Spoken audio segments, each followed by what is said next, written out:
અડીકડી વાવ અને નવગણ કૂવો ન જોયો એ જીવતો મોવો, એટલે કે નવગણ કૂવો અને અડીકડી વાવ ન જોઈ તો તેની યાત્રા અધૂરી ગણાય છે. શા માટે આવું કહેવાનું હશે? નવગણ કૂવાની એવી શું ખાસિયત છે, એના વિશેનો સંપૂર્ણ માહિતી માટે આ વિડીયોમાં બન્યા રહો. All in one knowledge and fun આપનું સ્વાગત કરે છે.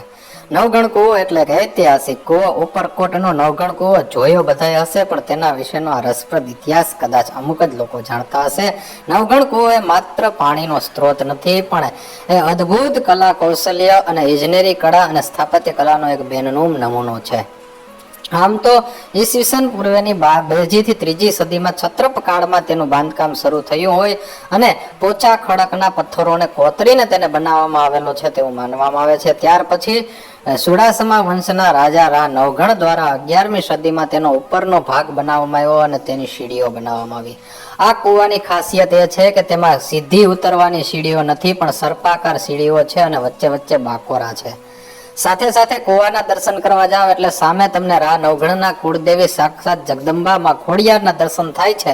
માં ખોડિયાર છે એ આજે પણ હાજરા હજુર હોય એવી તમને અનુભૂતિ થશે. અને ત્યાં લખેલું પણ છે કે રા નવગણના કુળદેવી માં ખોડિયાર. તેના દર્શન કરી અને લોકો કૂવામાં પ્રવેશ કરે છે. આમ જોઈએ તો કૂવામાં અંજવારાની વ્યવસ્થા માટે બાકોરા પણ છે અને સાથે સાથે એવા નાના નાના ખાંચા આપ્યા છે કે ત્યાં દિવેલ ધૂપ મૂકી શકાય છે.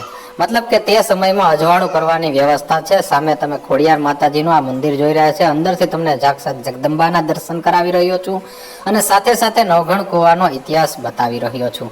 મિત્રો, આ નવગણ કૂવાને જે રા નવગણ દ્વારા બનાવવામાં આવ્યો અને ત્યાર પછી રા ખેંગાર દ્વારા તેને સંપૂર્ણ અત્યારનો કૂવો છે એ બનાવવામાં આવ્યો એવું માનવામાં આવે છે. હાલ પુરાતત્વ વિભાગ દ્વારા આ કૂવો છે સંરક્ષિત છે અને આપણી ધરોહર છે કે એટલા વર્ષોથી પણ આ કૂવો યથાવત છે.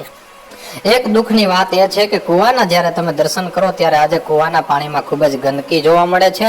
આ ગંદકી છે તંત્રએ સાફ કરાવવી જોઈએ. તે સમયે આ કૂવાનો ઉપયોગ થતો સૈનિકો માટેના પાણીનો અથવા કોઈ કેવી દુષ્કાળ જેવી પરિસ્થિતિ આવે તો પાણી જે છે એ મળતું રહે એ માટે આ કૂવાનો ખૂબ જ સુંદર ઉપયોગ થતો. એ સમયનું બાંધકામ, એ સમયના રાજાઓની દીર્ઘદ્રષ્ટિ, એ સમયના ઇજનેરોનું કલા કૌશલ્ય આજના આધુનિક અને એઆઈના યુગના ઇજનેરોને ક્યાંય ટૂંકા પડે છે. મિત્રો, કોઈ પણ જાતના સાધનોની કમી વગર, કોઈ પણ ટેકનોલોજી વગર આવું સરસ મજાનું બાંધકામ, ભલે એમાં સમય જાજો લાગ્યો હશે, વર્ષો લાગ્યો હશે, પણ આ બાંધકામ વર્ષો વર્ષ ટકી રહ્યું છે.